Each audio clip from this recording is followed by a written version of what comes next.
member for as much time as she'd like. I'll give you 6, 7 minutes, 8 minutes if you'd like, and then or a closing statement after that, and then I have a couple more questions, and then we'll be adjourned. Gentlelady is recognized. Thank you. I don't know what to do with all that time. Kind of freaked me out when you said that. I started, you could always yield it back to me. Oh, no, I don't think I'm not giving up what's given to me, I'll tell you that much. You never know when you can get that, but I appreciate it, Mr. Chair. And I want to thank our witnesses for being here, each one of you. Thank you for expressing your ideas and your thoughts. I did want to ask some follow-up questions, though, to some of those. Mr. Inspector General Horowitz, my colleagues across the aisle have said that the Inspector General found that the FBI intentionally weaponizing the security clearance process to purge conservatives from its ranks. Mr. Inspector General, did your office find that the FBI has a pattern or practice of misusing the security clearance adjudication process to purge certain FBI employees? We have not made such a finding. Okay. And also, there were allegations made that the FBI has weaponized this, any findings that it was related specifically to individuals who might have expressed sentiments with regard to January 6th. Did you find that?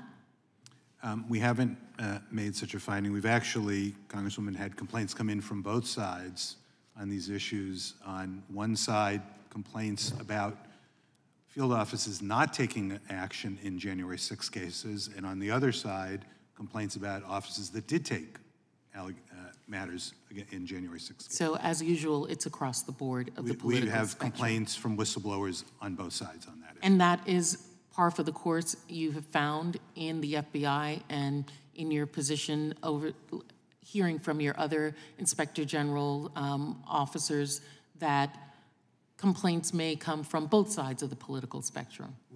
I've certainly seen, with regard to the DOJ law enforcement components, issues coming from various perspectives. I will say non-ideological, ideological complaints across. What about religious? Have you made any findings that the FBI security clearance process targets Christians?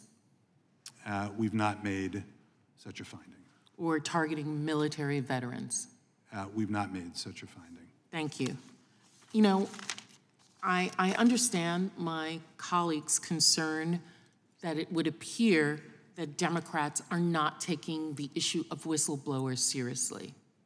And I think we do. We have a committee for that, the Oversight Committee, for which when I was a member of the Oversight, that's when I first met Mr. Horowitz, was in having oversight over different agencies and questioning you about some of your findings there, some of which, when I first came to Congress, were targeted against a Democratic administration, at the time, the Obama administration. We've gone through a Trump administration, we're now in a Biden administration, and so the vagaries of political persuasion, you've seen them all. But I think the reason that the Democratic members have been bringing up Project 2025 and President Trump is because it presents a global threat, a true weaponization of offices and of a position against the American people as a whole. We see places like North Korea, Hungary, Iran, now Venezuela, where those citizens could not have imagined 20, 30 years before, potentially, that they are living under a dictatorial rule. I went to school with individuals, I'm dating myself, in the early 80s with students who had fled Iran. I have been around young people in undergrad who have fled North Korea. And the notion that anything like that could happen in this country seems so antithetical to our thinking. But we cannot drop the ball in when we see an individual or a group of individuals who have power trying to take that control. And it is our opinion, many of our opinion, that Trump, for his own purposes, has now joined forces with individuals who have offered Project 2025 as a means to an end for each one of their own desires. I would ask to submit to the record a CNN article, Trump claims not to know who is behind Project 2025. CNN review found at least 140 people who work for him are involved. Without objection. Thank you. And in this article, and in other places, we will see the nexus of relationships between the president and individuals who have written this. 6 of his former cabinet secretaries, 4 individuals nominated by the former president as ambassadors, his first deputy chief of staff, my former colleague Mark Meadows, and also his longtime advisor, Stephen Miller, who were advising Project 2025. Federal Communications Commissioner under President Trump, Brendan Carr, Lisa Laurenti, who was a delegate to the United Nations Commission on the Status of Women, all wrote components of Project 2025. We have the American Accountability Foundation putting together a roster of current federal workers it suspects could impede Trump's plan for a second term. I would direct your attention to what we have up there on the screen, which shows so many associates who have, in fact, contributed to the transitional plan for a presidential Trump next term that are part of his orbit. Paul Dance, top official in Trump's White House. We have Ben Carson, former HUD secretary. Christopher Miller, acting Secretary of Defense. Peter Navarro wrote a section defending the former president's trade policies. This has been drafted as the next conservative president's last opportunity. The last opportunity for what? Not the America we know now, a different form of America, one that meets the demands of specific individuals, not all of us.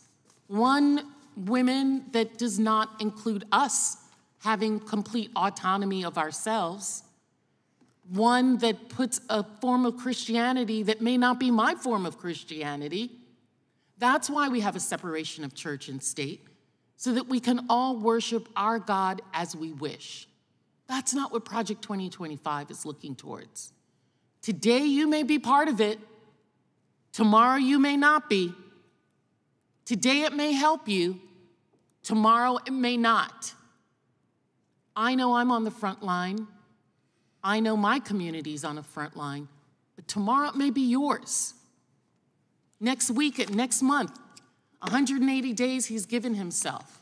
2 years from now, it may be your son, your daughter, pointing in the military, pointing a weapon at their fellow citizen, at their brother or their sister who are protesting on the streets of America. Because yes, in Project 2025, it allows the president to direct the active military to come to the streets of the United States against those that he deems as political rivals. That's in Project 2025. Those are the things that are in there against us as Americans. And that's the reason why, Mr. Chairman, we keep talking about it. Not because whistleblowers' issues are not unimportant, but because this is a clear and present threat right now to the American people that we need to join forces with and stop. So I want to thank you for the additional time. And while we're on the recess, God bless you and your family. You. And I pray safety for all of us as members, all of people who have spoken out, and individuals we may not agree with one another. But I pray that this election goes safely and that we are all back here again to continue the people's business. I agree.